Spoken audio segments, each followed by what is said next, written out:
नमस्कार विद्यार्थी मित्रांनो, आता आपण बघणार आहोत applications of Ampere circuital law. तर फर्स्ट ॲप्लिकेशन आहे magnetic field due to a straight current carrying conductor. इथे मी एक स्ट्रेट कंडक्टर कन्सिडर केला आहे. आपण असं अज्युम करूया की या कंडक्टरमधून ह्या डायरेक्शनने आय हा करंट फ्लो होत आहे. या करंट कॅरिंग कंडक्टरमुळे पी या पॉइंटवर आपल्याला मॅग्नेटिक फील्ड फाइंड आउट करायची आहे by using Ampere circuital law. तर बघा एम्पियर सर्क्युटल लॉ काय असतो? एम्पियर सर्क्युटल लॉ असतो close integral of B dot D L equals to mu naught I enclose. हा काय आपला एम्पियर सर्क्युटल लॉ आहे. तर एम्पियर सर्क्युटल लॉ यूज करून जर आपल्याला मॅग्नेटिक फील्ड फाइंड आउट करायचे असेल तर सर्वप्रथम आपण काय करतो? एम्पिरियन लूप कन्सिडर करतो. बघा मी इथे एक एम्पिरियन लूप कन्सिडर केला आहे. मीन्स मी इथे एक सर्कल कन्सिडर केला आहे ज्याचं रेडियस आहे आपलं आर, स्मॉल आर. तर आपल्याला एम्पिरियन लूप सिलेक्ट करण्याच्या काही मी कंडिशन्स सांगितल्या होत्या. त्या कंडिशन्स सॅटिस्फाय होणं नेसेसरी आहे जो तुम्ही लूप कन्सिडर करत आहात. तर त्याच्या कंडिशन्स बघा काय होत्या? तर त्याच्या कंडिशन होत्या द लूप शुड इन्क्लूड, त्या मी इथे लिहिलेल्या आहेत. तर फर्स्ट कंडिशन बघा काय? The loop should include the current carrying element that magnetic field is to be calculated. ही आपली फर्स्ट कंडिशन आहे. जो लूप तुम्ही कन्सिडर केला आहे तर त्या लूपमध्ये तो करंट कॅरिंग कंडक्टर असला पाहिजे ज्याच्यापासून तुम्हाला मॅग्नेटिक फील्ड फाइंड आउट करायचे आहे. तर आपली फर्स्ट कंडिशन सॅटिस्फाय होत आहे. बघा हा जो लूप मी कन्सिडर केला आहे, हे जे सर्कल मी कन्सिडर केलं आहे त्याच्यामध्ये ज्या कंडक्टरमुळे मॅग्नेटिक फील्ड फाइंड आउट करायची तो येत आहे. तर first condition satisfy. Then second condition बघा काय? Magnetic field should be constant over the loop और should be easy to calculate.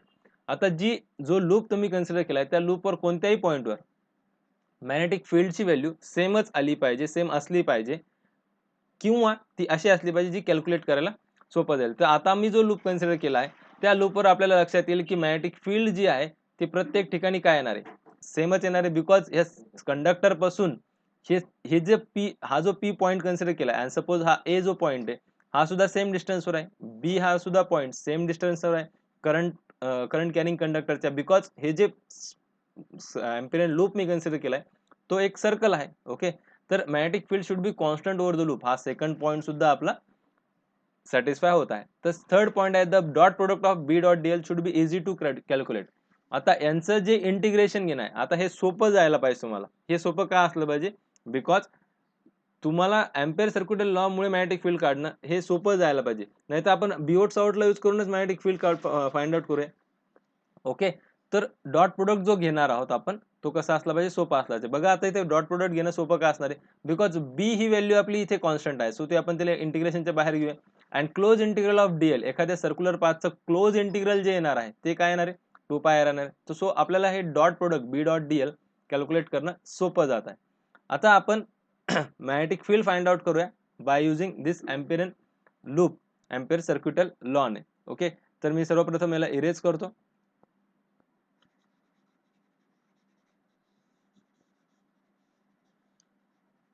Okay, नाव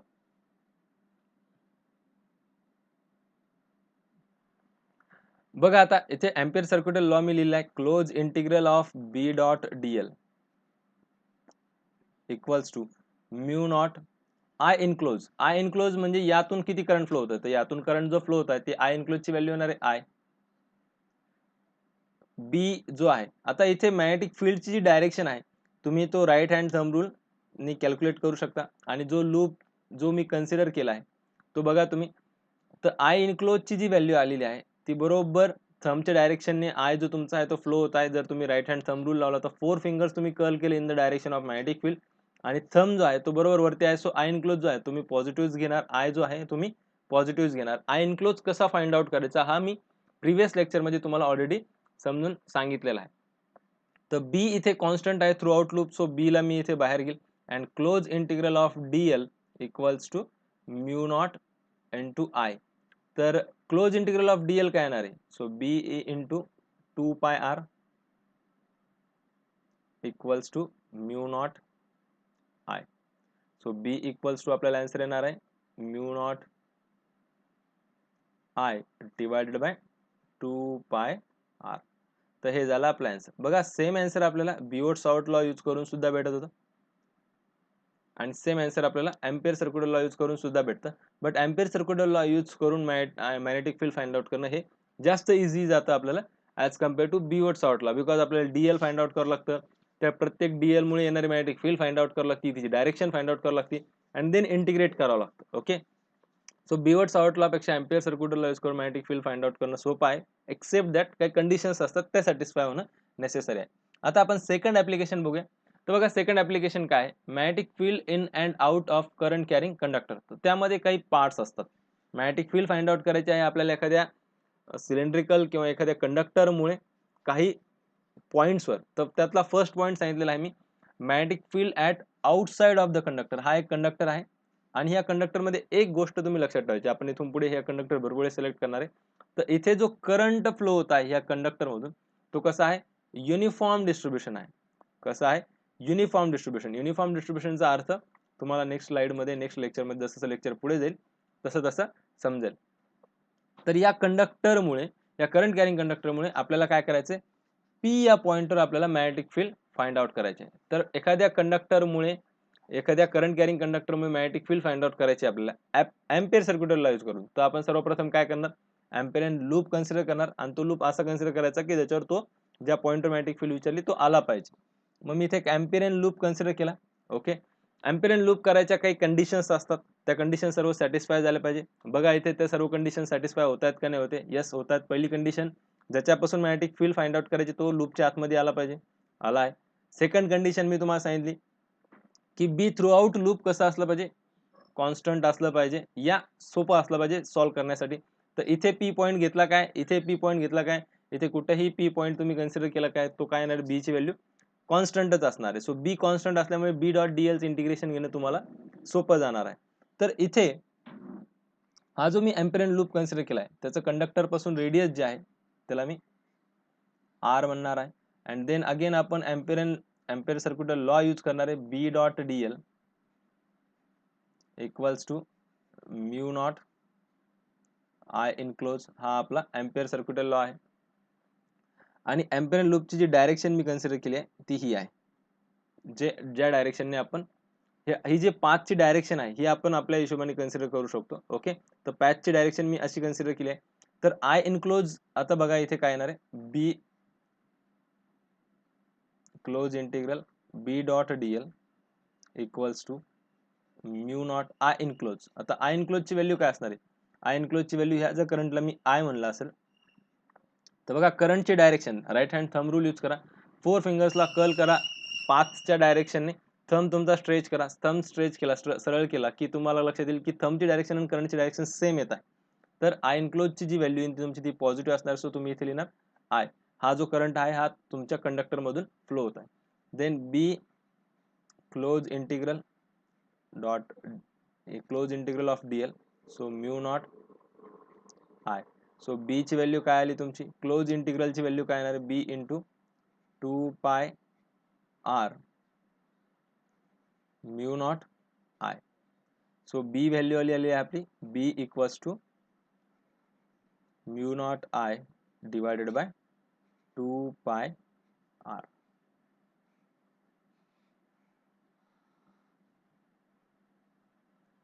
ही आली आपली magnetic field due to current carrying conductor outside, एखाद्या कंडक्टरच्या आउटसाइडवर आलेली मॅग्नेटिक फील्ड आहे.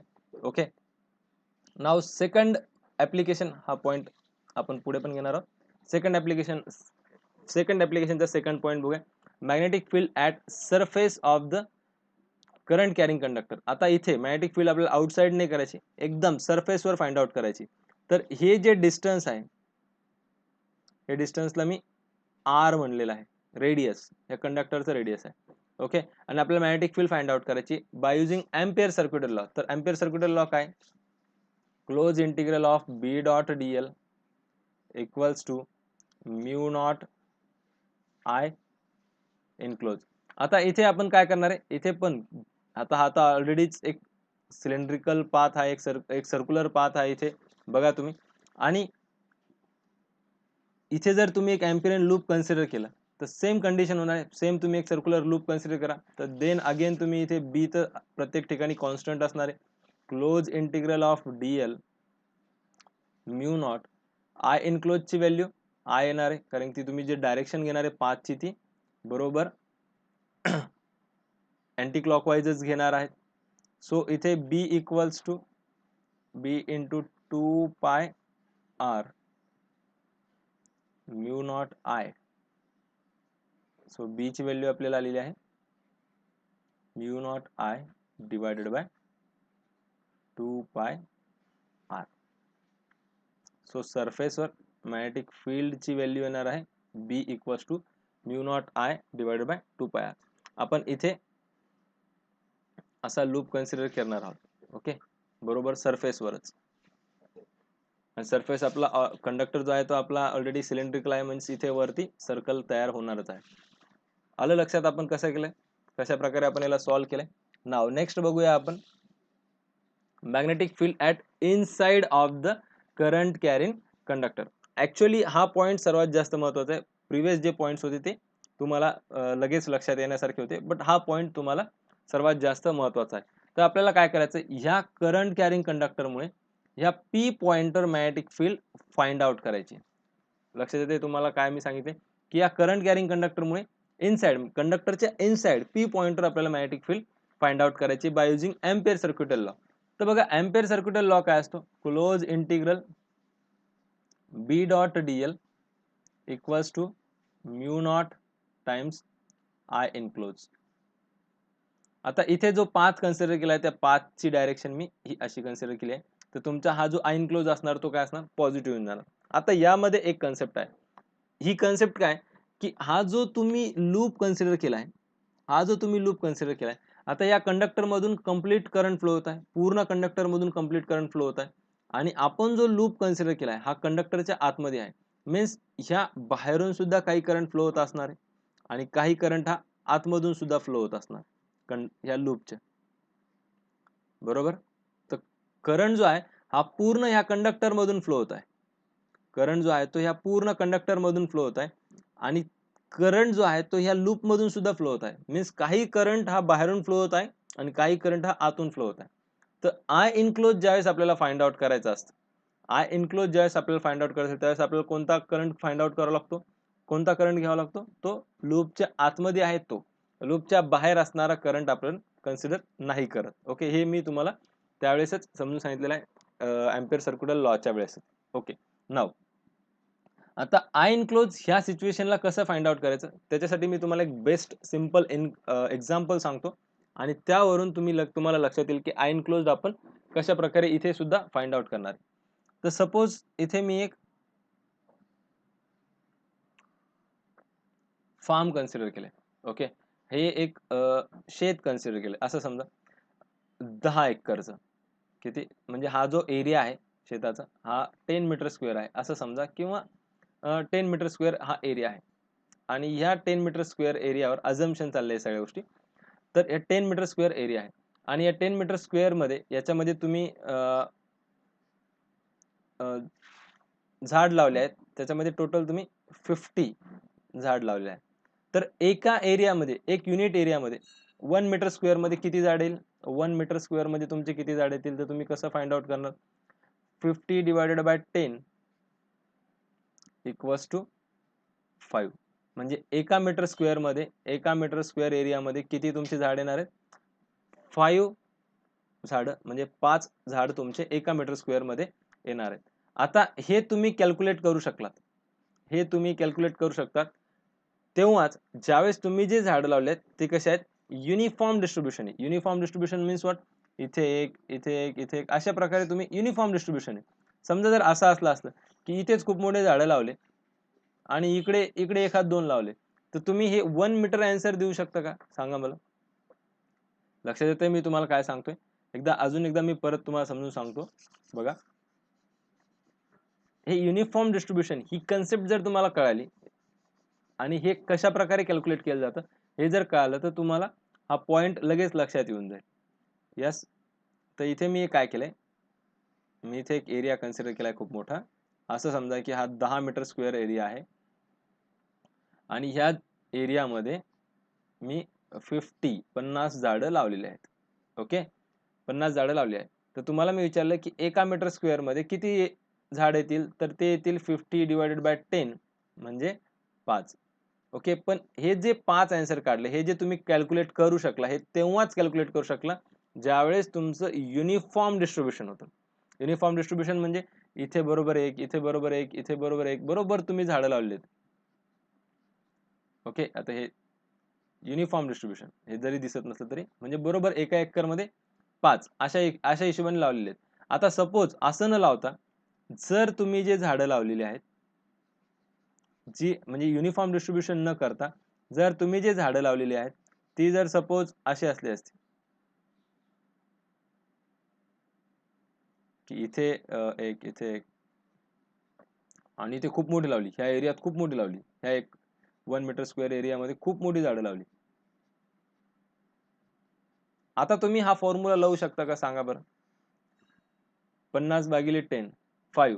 मग तुम्ही म्हणता की आता जर तुम्ही हा फॉर्म्युला लावला असता की हा 10 मीटर स्क्वेअर एरिया आहे आणि ह्या एरियामध्ये तुम्ही 50 झाडं लावलेली आहेत. ओके. आणि तुम्हाला विचारलं की 1 मीटरमध्ये किती? तुम्ही सांगितलं 5 झाडं एका मीटरमध्ये येतील. मग तुम्ही इथे जर एरिया कॅल्क्युलेट केला, तर इथे तर 5 झाडं येतच नाही. का? कारण की मॅक्सिमम झाडे तुम्ही ह्या साईडला लावलेली आहेत. या साईडला तुम्ही कमी झाडं लावलेली आहेत. म्हणजे काय? की हे जे डिस्ट्रिब्युशन तुम्ही केलं आहे, हे कसं आहे? युनिफॉर्म नाहीये. युनिफॉर्म डिस्ट्रिब्युशन कसं असलं पाहिजे? की मग जर 50 झाडं जर टोटल याच्यात आहे, तर एका याच्यात बरोबर 5 झाडं आली पाहिजेत. ते झालं युनिफॉर्म डिस्ट्रिब्युशन. ओके. म्हणजे जे झाडं लावली तुम्ही ते एकदम एकदम अंतर घेऊन एकदम एक्झॅक्ट ॲक्युरेट लावलेली आहेत. तर ते आन्सर राईट येणार आहे. नाहीतर तुम्ही अर्ध्या म्हणजे पहिल्या 5 एकरमध्ये खूप मोठी झाडं लावून टाकली आणि उरलेल्या 5 मध्ये लावलीच नाही. तर मग येणारा आन्सर तर चुकीचं येऊन जाईल. सो हे युनिफॉर्म डिस्ट्रिब्युशनचा अर्थ तुम्हाला मी जो समजून सांगायचा प्रयत्न केला ऑब्व्हियस ॲटलीस्ट समजला असेल, असं मी अझम्प करतो. आता इथे बघा, इथे आता आपण काय करणार आहे? डेन्सिटी फाइंड आउट करणार आहे. डेन्सिटी. आता तुम्ही करंट डेन्सिटी बघितलं असेल किंवा याला डेन्सिटीचे कन्सेप्ट म्हणतात. एका एकरमध्ये किती झाड लावलेली आहेत? हे आपण जेव्हा फाइंड आउट करतो. बघा आता इथे एका एकरमध्ये किती म्हणजे unit per unit area. Per unit area means आता इथे इथे डेन्सिटी काय येणार आहे तुमची? 5. जर युनिफॉर्म डिस्ट्रिब्युशन असेल तर डेन्सिटी आपण कधी फाइंड आउट करतो? आपण ज्यावेळेस युनिफॉर्म डिस्ट्रिब्युशन असेल त्यावेळेस आपण फाइंड आउट करतो. आता इथे मी पहिले याला एकदा इरेज करतो आणि आता तुम्हाला आपली कन्सेप्ट काय ते समजून सांगतो. सो तुम्हाला युनिफॉर्म डिस्ट्रिब्युशन काय याचा अर्थ कळाला असेल. आता इथे एकदम याला इरेज करू द्या मला फक्त. ना आता इथे बघा, हा मी एक एरिया कन्सिडर केलाय जो 10 मीटर स्क्वेअर आहे आणि यामध्ये 50 ट्रीज आहेत. ओके. आता युनिफॉर्म डिस्ट्रिब्युशन असेल तर तुम्ही काय सांगणार? 1 मीटर स्क्वेअर एरियामध्ये किती येणार आहे तुमचे झाड? 5 झाड येणार. ओके. तर तुम्ही हे जे 1 मीटर काढले याचा अर्थ काय झालेला आहे? तुम्ही डेन्सिटी काढलेली मीन्स एका एकरमध्ये किती येत आहे हे तुम्ही काढले. तर त्याला काय म्हणतात? डेन्सिटी फाइंड आउट करणं. लाइक करंट डेन्सिटी किंवा तुम्ही फ्लक्स डेन्सिटी हे जे तुम्ही काढता हे काय असतं? पर युनिट एरियामधून किती ती गोष्ट चाललेली आहे. पर युनिट एरियामधून ती गोष्ट किती आहे? ह्याचा अर्थ काय असतो? डेन्सिटी असते. तर बघा आता पर युनिट एरियामध्ये इथे किती आले? 5. मग आता जर तुम्हाला 5 आलं तर 5 इंटू जर समजा मी तुम्हाला की मला सांगा 7 मीटर स्क्वेअर एरियामध्ये किती येणार? तर तुम्ही काय करणार सिम्पली पर युनिट एरियाची व्हॅल्यू माहित आहे 5 इंटू 7 केलं तर तुम्हाला आन्सर भेटून जाईल 735. ओके. तर इतकी झाडं तुमच्या याच्यात असणार. हे तुम्ही का करू शकतात? ओन्ली हे गोष्ट तुम्ही तेव्हाच करू शकता ज्यावेळेस तुमचं युनिफॉर्म डिस्ट्रिब्युशन असेल. जर नसेल तर तुम्ही नाही करू शकत. ओके. मग तुम्हाला डेरिव्हेटिव्ह इंटिग्रेशन घ्यायची वेळ येईल. ओके. चला ही गोष्ट इथपर्यंत लक्षात आली. आता आपण इथे जो कंडक्टर कन्सिडर केलता, तर हा जो कंडक्टर आहे, मी हे तुम्हाला हे का सांगितलं? मी तुम्हाला हे यासाठी सांगितलं कारण की आपल्याला आता ह्या ह्या एरियामधून ह्या क्लोज पाथमधून किती करंट फ्लो होत आहे तो फाइंड आउट करायचा आहे. तर आता इथे टोटल करंट किती सांगितलंय? आय सांगितलंय. आपण अजून अझ्युम नाही केलेला. आपण इथे अझ्युम करूया. टोटल करंटला आपण इथे काय म्हणलंय? आय म्हणलं. ओके. आणि पाथ जो कन्सिडर केलाय तो मी अँटी क्लॉकवाईज केलेला आहे. सो आय व्हॅल्यू जी असेल येणारी आय एनक्लोजची ती पॉझिटिव्ह येणार. आता इथे बघा टोटल कंडक्टर मधून फ्लो होणारा करंट किती आहे? आय आहे. तर पर युनिट करंट किती फ्लो होत आहे तो फाइंड आउट करायचा आहे. तर बघा per unit current per unit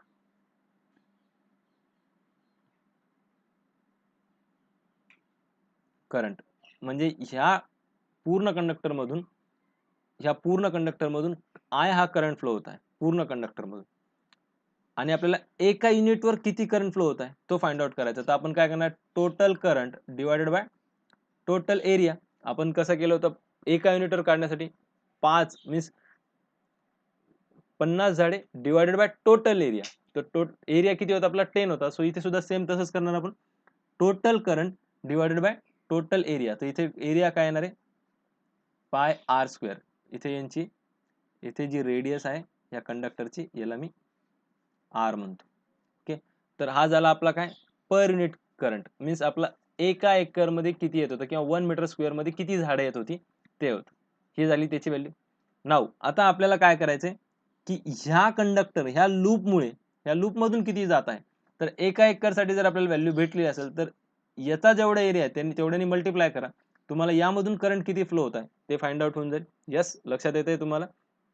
जसं की मी इथं सांगितलं होतं की जर एरिया 7 असेल तर पर युनिटची व्हॅल्यू तुम्हाला मिटलेली आहे. तर पर युनिट इंटू जो एरियातून ज्या ज्या एरियाची तुम्हाला कॅल्क्युलेट करायचं आहे तुम्ही त्याला फक्त मल्टिप्लाय करा, you will get the answer. आता बघा इथे पर युनिट करंट भेटला आहे. तर आपल्याला ह्या लूप मधून किती करंट फ्लो होत आहे. तर या लूपची रेडियसला जर मी स्मॉल आर म्हणलं तर इथे करंट फ्लोईंग थ्रू लूप काय येईल बघा,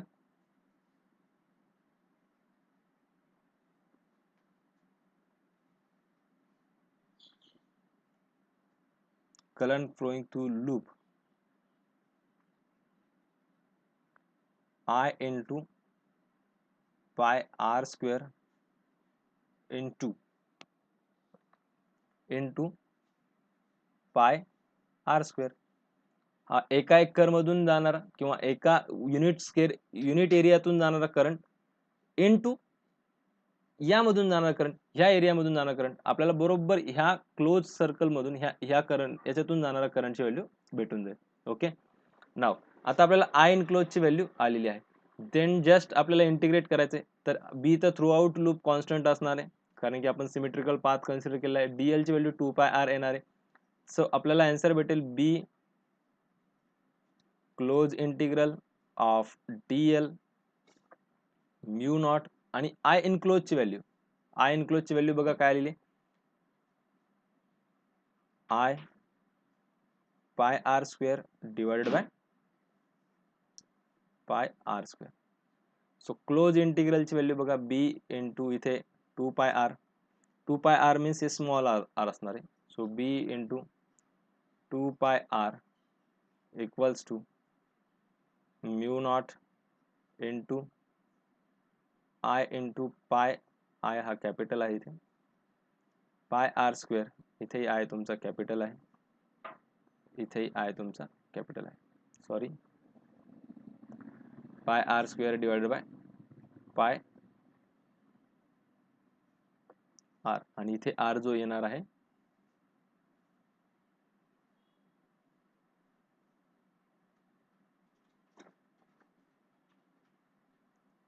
2 पाय आर, कारण की ह्या लूपचे इंटिग्रेशन घेत आहे आणि याचं जे रेडियस आहे, एक सेकंड इथे मी हे सगळे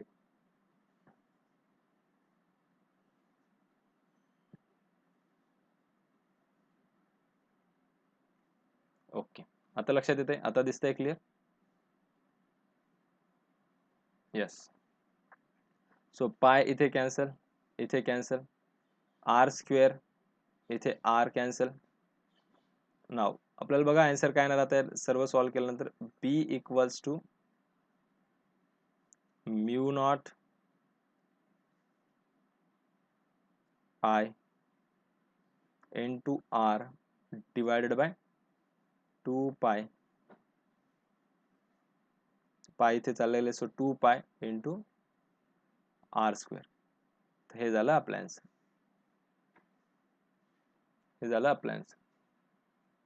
येस. तुम्हाला लक्षात आलं कशा प्रकारे कॅल्क्युलेट केले. फक्त आय इनक्लोज ही व्हॅल्यू समजून सांगण्यासाठी मला तुम्हाला थोडा वेळ जास्त लागला, बट ही समजणं तुम्हाला सर्वात जास्त महत्वाचं, बिकॉज ही जर कन्सेप्ट समजली तर तुम्हाला इथून पुढच्या सुद्धा जेव्हा जेव्हा तुम्ही डेन्सिटी फाइंड आउट करता, फ्लक्स डेन्सिटी, करंट डेन्सिटी, जेव्हा डेन्सिटीज फाइंड आउट करता हे तुम्हाला कन्सेप्ट समजून जाईल. ओके, तर हीच टेक्निक तुम्ही त्यावेळेस सुद्धा यूज करायची आहे.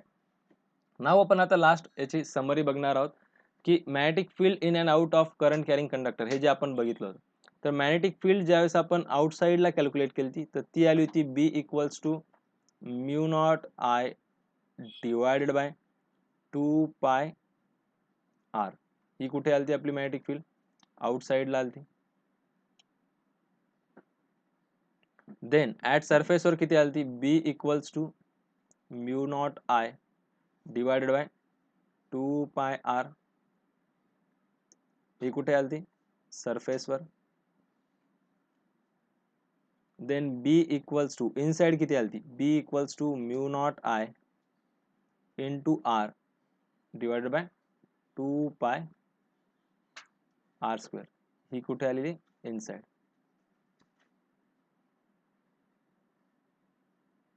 आता यावरून काय लक्षात येतं की बी जे आहे हे इनव्हर्सली प्रोपोर्शनल असणारे आर च्या कुठे? आउटसाइड. आणि बी जे आहे हे डायरेक्टली प्रोपोर्शनल असणारे आर च्या कुठे? इनसाइड.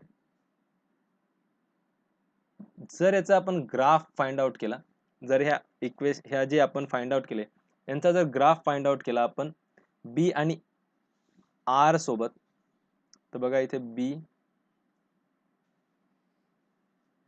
आणि आर, तर इथे आर असेल बी आणि आर, किंवा इथे कधी कधी डिस्टन्स सुद्धा लिहितं. तर हे सरफेसवर, तर ऍक्सिस पासून बघा ऍक्सिसवर किती येणार आहे? आर ची व्हॅल्यू जर तुम्ही 0 असेल, ही आर ची जी व्हॅल्यू आहे इथे बघा, इथे हे ऍक्सिस आहे आपलं. ओके, या ऍक्सिसवर इथे जर तुम्ही लूप कन्सिडर केला तर आर ची व्हॅल्यू डायरेक्ट 0 होऊन जाईल आपली. जो स्मॉल आर आपण कन्सिडर केला तर तो डायरेक्ट 0 होऊन जाईल. तर ते 0 झालं तर ऍक्सिसवर आपली मॅग्नेटिक फील्ड काय येणार आहे? 0 असणार आहे. सो बी ऍट ऍक्सिस काय असणार आहे तुमची?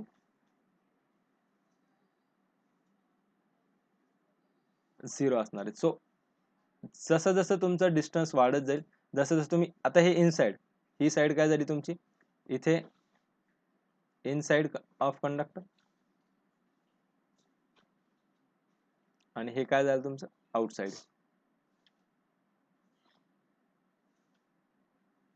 सो कंडक्टरच्या आतमधून ऍक्सिस पासून तुम्ही स्टार्ट झालाय, तुम्ही मॅग्नेटिक फील्ड आर वाढवत चाललायत बघा.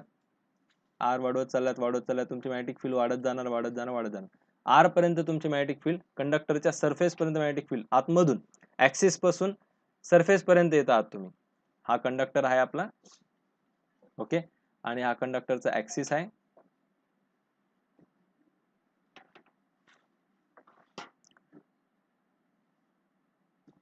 तर इथून इथपर्यंत आर पर्यंत तुमची मॅग्नेटिक फील्ड काय होणार आहे? वाढणार आहे. आणि इथून पुढे तुमची बघा आउटसाइडला कंडक्टरच्या आतमध्ये मॅग्नेटिक फील्ड तुमची इन्क्रीज होत जाणार आहे डायरेक्टली प्रोपोर्शनली. जसं जसं तुमचं आर वाढेल, तुम्ही पहिले इथे होतात, नंतर इथे, नंतर आर पर्यंत आलात, जेव्हा small R equals to capital R असेल त्यावेळेस तुमची मॅग्नेटिक फील्डची व्हॅल्यू सर्वात जास्त असेल. अँड देन त्यानंतर मॅग्नेटिक फील्ड काय होत जाणार आहे? कमी होत जाणार आहे. सो तुमचा ग्राफ हा असा खाली येत जाणार. थोडं मी चांगल्या प्रकारे ड्रॉ करतो त्याला.